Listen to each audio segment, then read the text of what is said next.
Assalamualaikum warahmatullahi wabarakatuh. Halo guys, kembali lagi bersama saya Bobby Here, dan kali ini kita akan kembali mengomentari video dari Tamparagi yang berjudul 8 kesalahan logika umat dan Allah, logical fallacy. Kita akan langsung tonton videonya dan habis itu akan kita komentari guys. Halo semua. Logical fallacy atau kesalahan logika adalah kesalahan di dalam cara berpikir sehingga sesuatu yang sebenarnya keliru menjadi kelihatannya benar. Hal ini bisa menyebabkan seseorang mengambil keputusan yang salah di dalam hidupnya. Nah, kalau menurut kamu mengambil keputusan di dalam hidup itu penting, dan kamu tidak mau terjebak atau tertipu dengan kesalahan logika, silakan nonton video ini sampai selesai.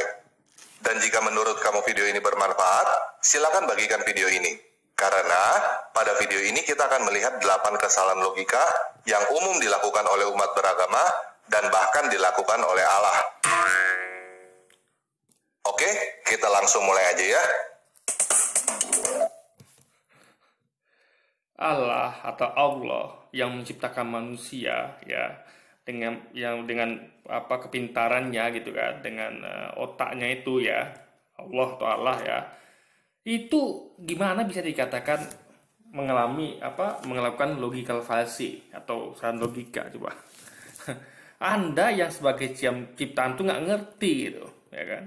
Yang menciptakan tentu ngerti, ya. Makanya dia menciptakan sesuatu. Ini sama seperti ketika Allah memerintahkan jin dan malaikat untuk sujud, ya, menghormati Adam, ya kan? Nah, semuanya ikut tuh, ya kan? Malaikat, semuanya jin, ikut deh, sujud untuk menghormati Adam sebagai ciptaan Allah waktu itu. Tapi setan atau iblis tidak mau, guys. Nah, itu. Jadi mereka mengalami logical fallacy. Mereka kira kan, kok bisa kita dari api kok disuruh menyembah sujud menghormati Adam dari tanah gitu kan. Mereka merasa logika mereka mengatakan bahwa api lebih mulia daripada tanah. Nah, Allah jawab kan, sesungguhnya aku lebih mengetahui dari apa yang tidak kamu ketahui. Itu juga ketika mereka bertanya, bagaimana engkau bisa menciptakan manusia yang akan membuat kerusakan di bumi gitu. Sementara kami, kata malaikat itu, setiap hari sujud selalu bertasbih kepadamu gitu. Nah, ini malaikat, iblis ya, itu mengalami logical fallacy pada waktu itu, kan? Nah, mereka mengira Allah nggak tahu gitu. Mereka heran kenapa kok disuruh hormat pada Adam, sujud, padahal mereka merasa mereka lebih baik. Nah, itulah logical fallacy mereka. Nah, Allah ya langsung Allah itu ya, karena dia maha tahu, dia menciptakan malaikat jin dan manusia, langsung dia bantah itu. Kamu ini, dalam kata lain, Allah pengen mengatakan kamu ini sedang mengalami logical fallacy, yaitu kesalahan logika. Ya, aku lebih tahu daripada kamu gitu. Nah, bagaimana bisa Allah yang maha tahu itu ya dikatakan Tamparagi adalah melakukan logical fallacy. Tamparagi nih guys, makin lama makin ngawur gitu.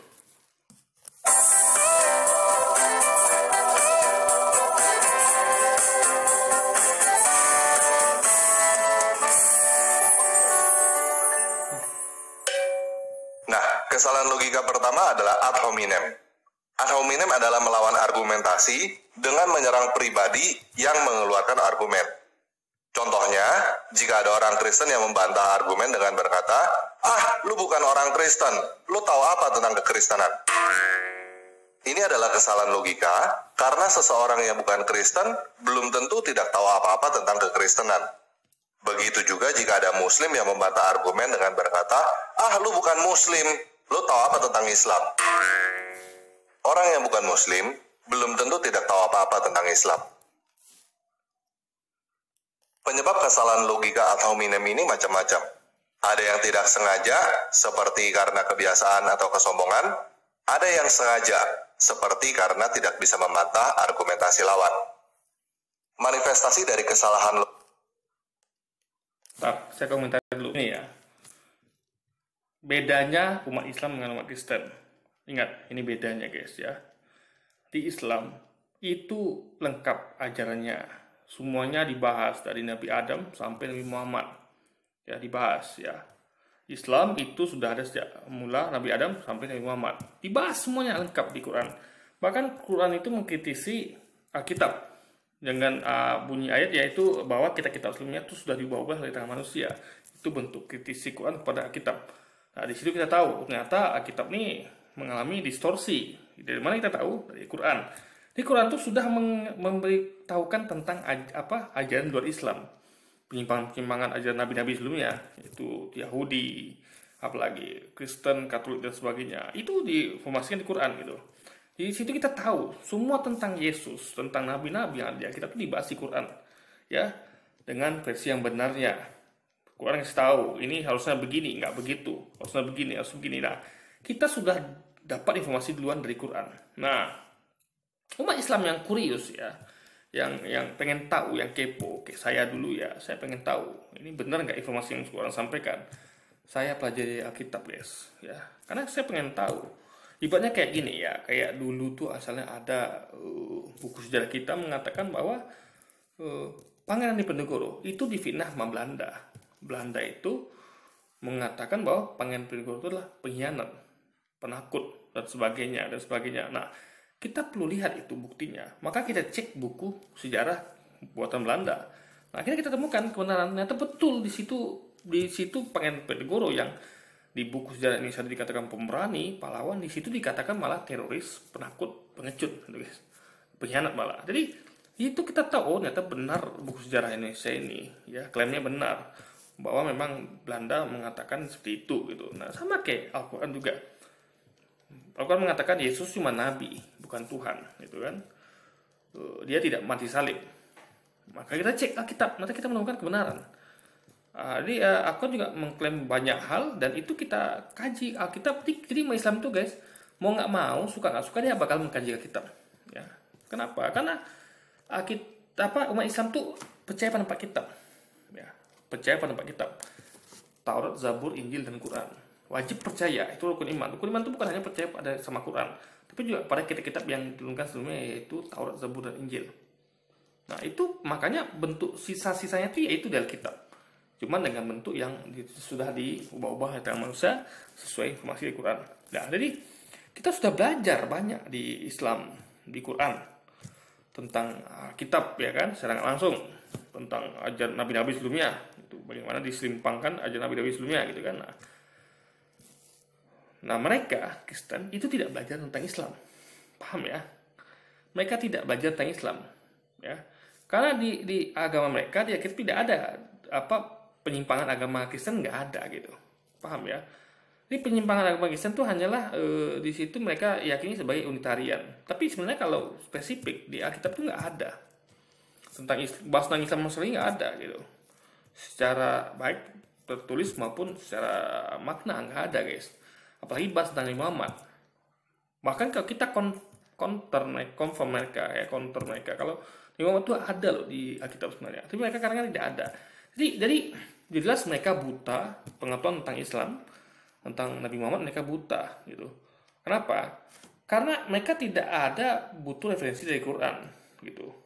Benar nggak Yesus ini bukan Tuhan gitu? Paham ya? Benar nggak Nabi Muhammad itu kan tidak bahas di Alkitab, tidak bahas tentang Nabi Muhammad, sehingga mereka tidak ada perlu untuk mengecek Al-Quran gitu. Makanya kalau Anda lihat di mana-mana yang sering dikaji itu adalah ketika ada dialog antar agama. Yang dikaji itu apa? Alkitab, guys. Ya, sangat tidak hampir tidak pernah orang bahas ketika debat. Coba Anda cek di mana-mana. Debat antar agama, ya. Selalu dibahas ala Alkitab, guys. Ya. Hampir tidak pernah orang bahas Quran. Kenapa? Karena yang jadi persinggungan, yang jadi perdebatan itu adalah di Alkitab itu. Karena umat Kristen meyakini Alkitab itu adalah tidak dibawa oleh tangan manusia, ibaratnya masih asli gitu. Nah, umat Islam melalui Quran mengatakan bahwa itu sudah dibawa oleh tangan manusia.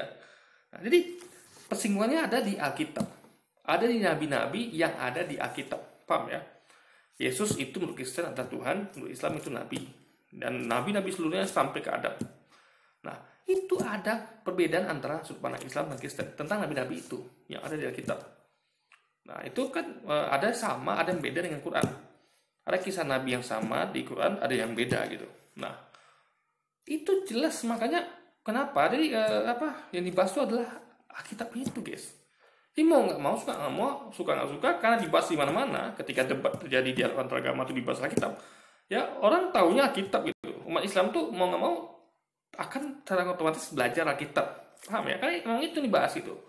Ya saya ada dulu ya waktu saya debat antar agama itu memang orang bahas Alkitab, bukan bahas Quran, karena yang menjadi titik temu, titik selisihnya tuh ada di Alkitab gitu, ya kan? Nah, jadi tentu pengetahuan umat Islam itu akan lebih tinggi tentang kitab daripada umat Kristen tahu tentang Quran, paham ya? Nah, jadi poinnya di situ. Makanya nggak heran ya, apalagi kayak para mualaf. Jadi mereka itu sudah dari agama Kristen sebelumnya, mereka punya pengalaman di situ. Jadi mereka itu tahu guys, dan mereka tuh kurios gitu. Betul nggak sih Yesus ini Tuhan gitu? Mereka mengkaji dan mereka menemukan kebenaran di Quran. Jadi mereka mengkaji dua-duanya. Ya, jadi sangat hampir jarang sekali umat Kristen itu yang mengkaji Quran. Ya, jarang sekali. Kalau umat Islam mengkaji Alkitab itu banyak gitu. Kenapa? Karena untuk kepentingan melihat kebenaran di klaim Quran. Karena hanya Quran yang mengklaim tentang Alkitab. Ya. Quran mengklaim tentang Alkitab.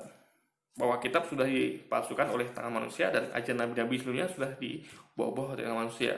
Itu klaim Quran. Makanya harus dicek Alkitabnya. Perlu untuk mencek Alkitab. Tapi Alkitab kan tidak ada klaim tentang Quran.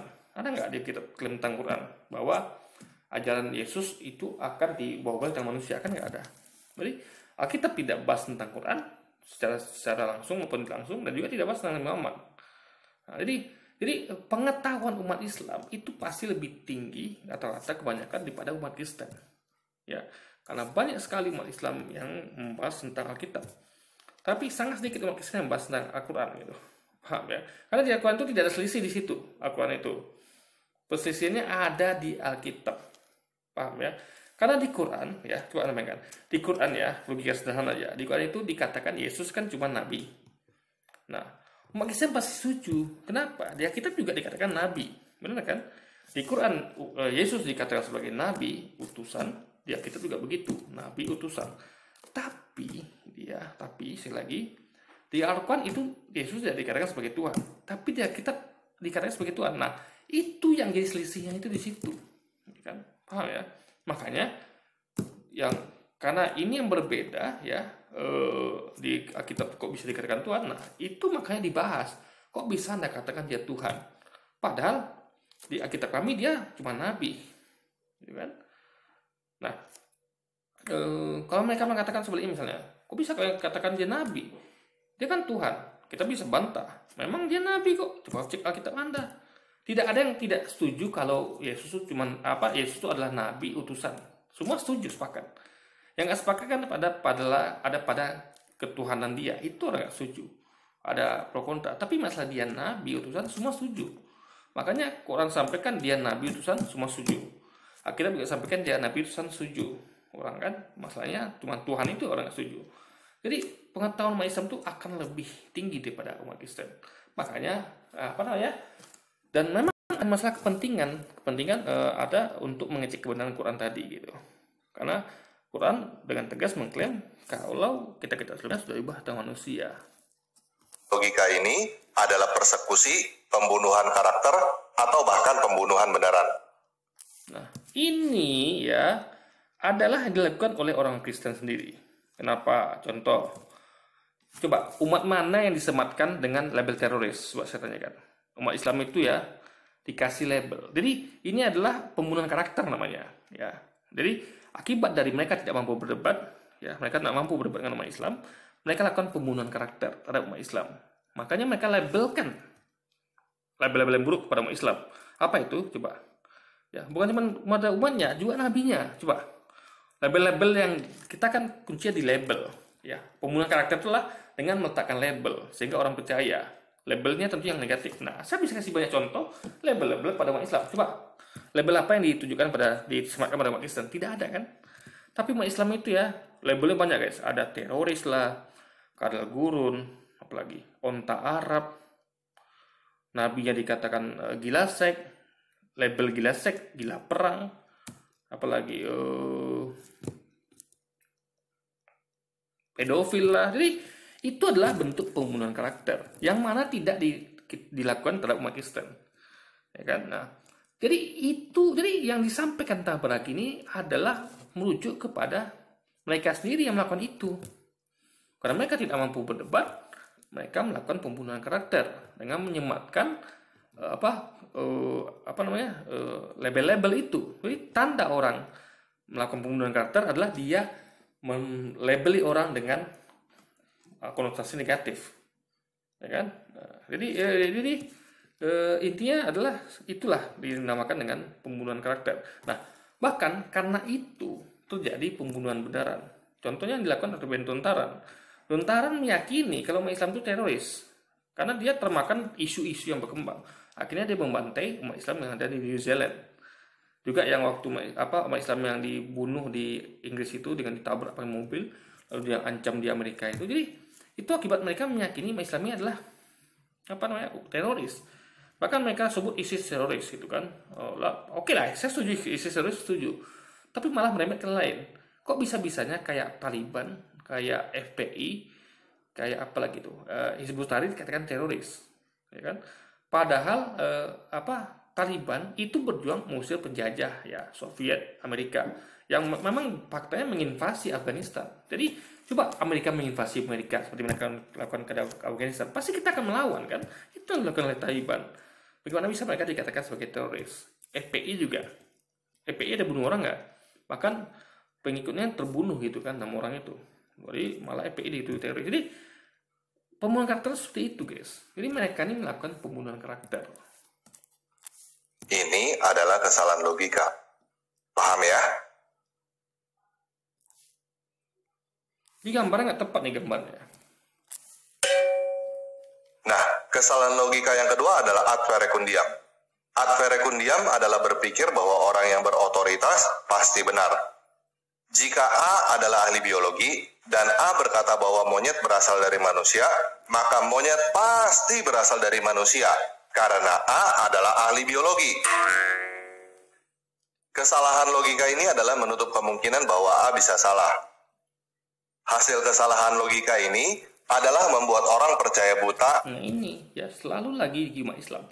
Padahal dogma imani saja, kalau tidak jatuh dalam dosa itu adalah ada di umat Kristen. Dogma itu ada di agama Kristen. Islam tidak begitu. Ingat, Islam itu punya 4 imam. Mana bayangkan ya, Islam punya 4 imam. Ya, Imam Syafi'i, ya, Imam Hambali, Imam Hanafi dan Imam Ahmad. Kita punya 4 imam. 4 imam yang mana adalah guru dan murid. Ya, guru, muridnya. 4 imam kita. Masing-masing murid mengembangkan intelektual dalam berpikir. Mereka mengembangkan pemikiran dari guru-gurunya. Makanya ada 4 imam. Ya, imam yang bukan hidup sezaman, tapi beda zaman, yaitu adalah hubungannya guru dan murid. Itu buktinya kita tuh menerima berpikir secara intelek, logika. Makanya kita tuh ada ikhtilaf di dalam Islam tuh ada ikhtilaf. Jadi kita tuh tidak kaku guys, ya kan? Jadi contoh dalam gerakan sholat aja itu ada berapa itu? Jadi nggak ada satu yang baku. Jadi selama ada dalilnya, selama ini logis itu kita terima, ya kan? Nah, beda dengan umat Kristen, ya, yang mana mereka memang itu tidak menerima perbedaan, ya kan? Contoh kayak Injil Barnabas, mereka tolak mentah-mentah. Apalagi, padahal sama-sama Injil yang ditemukan Injil Barnabas itu, apalagi kayak saksi Yehova, bahkan Kristen dengan Katolik itu tidak menerima masing-masing gitu, makanya pecah gitu kan. Kalau kita tidak, kita meskipun 4 imam, tapi kita tidak pecah, kita bersatu. Yang jelas penyimpangan itu adalah Syiah. Syiah itu jelas menyimpang, kenapa? Karena sudah keluar dari jalur. Mereka mengatakan bahwa Nabi Muhammad itu bukan nabi, nabinya adalah Ali. Itu sudah keluar dari jalur gitu. Sama kayak Ahmadiyah, mereka mengatakan ada nabi setelah Nabi Muhammad, yaitu Mirza Ghulam. Itu sudah jelas sesatnya. Tapi selama masih Ahlussunnah wal Jamaah, mereka tuh masih dalam 4 mazhab ini, ya nggak masalah gitu. Jadi terbukti Islam itu menerima berpikir gitu. Jadi kayak kemarin tanpa lagi mengatakan si Louis Katolik kan, Trinitas itu memang nggak bisa dikaji pakai logika tadi kan. Dia ngaku di videonya itu. Ya, tidak bisa dipakai dikaji dengan ilmu matematika, dengan ilmu pengetahuan, ya. 1 tambah 1 tambah 1 sama dengan 1 gitu kan. Kan bisa dikaji itu. Jadi dia mengakui. Nah, ujung-ujungnya apa? Ya pastilah imani saja. Kalau tidak jatuh dalam dosa. Kalau kita jelas hitungannya, kalau ada 3 oknum, Yesus, Allah, dan Roh Kudus ya 3 gitu. Bagaimana jadikan 1? 1 Yesus tambah 1 Roh Kudus tambah 1 Allah ya 3. Kalau bisa jadi 1. Kalau 1 itu adalah 1 kesatuan. 3 ini diikat jadi 1 guys. Itu 1 kesatuan. Tetap 3 gitu. Paham ya? Kayak misalnya kayak Bhinneka Tunggal Ika. Ya, walaupun ada Aceh, ada Papua, ada Kalimantan, kita tetap satu. Tapi tetap ada bermacam-macam suku gitu guys. Jadi satu sini adalah satu dalam Indonesia. Tetap bersuku-suku gitu. Jadi sama kayak tadi. Tetap ada 3 oknum situ guys. Cuman mereka satu kesatuan sebagai Tuhan dan Nabi dan malaikatnya gitu. Ya kan? Nah. Jadi yang dogma percaya buta itu di agama Kristen. Ya. Mereka pokoknya berdasarkan dogma yaitu Yesus pastilah Tuhan. Yesus pastilah disalib untuk menebus dosa manusia. Padahal ayatnya nggak ngomong begitu. Ya, contohnya Yesus tidak pernah mengatakan akulah Tuhan dan sembahlah aku. Ini mereka pakai dogma ya. Mereka katakan walaupun tidak pernah Yesus ngomong begitu, tetap Yesus Tuhan dan sembahlah Dia gitu. Padahal orangnya tidak pernah ngomong begitu guys. Ya, sembahlah apa-apa. Lu kayak kata menggenapi. Mereka nggak ngerti kata menggenapi. Mereka tabrak itu. Menggenapi. Mereka mengatakan menggenapi artinya menghilangkan atau merubah. Padahal menggenapi adalah menambah sehingga lengkap. Jadi mereka ini sudah begitu kakunya. Pokoknya Yesus itu turun untuk menebus dosa manusia. Udah. Trinitas itu walaupun tidak bisa dijabarkan dengan logika, ya sudah terima saja gitu. Ini sekali lagi ya, itu adalah bentuk manipulasi sebenarnya. Bukan Islam. Islam tidak seperti itu. Contoh waktu itu ada orang yang bertanya ya, setan kan diciptakan dari api, neraka dari api juga. Bagaimana bisa setan merasa sakit? Apakah orang ini dihajar? Bertanya itu tidak. Ustadz apa yang dilakukan ustadznya? Ustadznya menampar pipi orang ini. Tentu menamparnya bukan dengan keras ya, agar cukup dia merasakan sakit aja gitu, biar dia paham gitu. Lalu apa dia katakan? Aduh sakit kata dia. Nah sekarang ustadz itu menanya. Nah sekarang coba kamu pikir ya, pipi kamu dari apa? Coba dari kulit. Dari tanah kan, tangan saya ini dari apa? Dari kulit, dari tanah kulit itu, ya kan? Nah, tanah ketemu tanah, sakit nggak? Sakit. Nah, seperti itu setan. Api ketemu api tetap sakit guys. Jadi sekali lagi guys ya, Islam tuh men-challenge logika. Makanya banyak ilmuwan tuh masuk Islam. Contoh kayak ada ilmuwan tuh yang menemukan bahwa reseptor rasa sakit itu ada di bawah kulit. Jadi orang-orang sebelumnya tuh mengira reseptor rasa sakit itu ada di otak gitu kan. Nah, tapi setelah dia melalui penelitian yang panjang, ditemukan ternyata reseptor rasa sakit itu ada di bawah kulit. Nah, ilmuwan Islam mendengar di situ ya di forum itu ketika dia menyampaikan kajiannya, ilmuwan Islam mengatakan, "Doh, yang Anda sampaikan itu sudah ada di Quran kami gitu." Disebutkan ayatnya bahwa kalau nanti orang itu di neraka ya, Allah akan mengganti kulitnya dengan yang baru. Setiap dibakar di api neraka akan diganti kulit baru. Nah, pertanyaannya kenapa kok kulitnya diganti? Ya kan? Kenapa nggak tubuh semua diganti? Agar merasakan sakit. Ingat reseptor sakit ada di kulit, maka kuncinya kulit.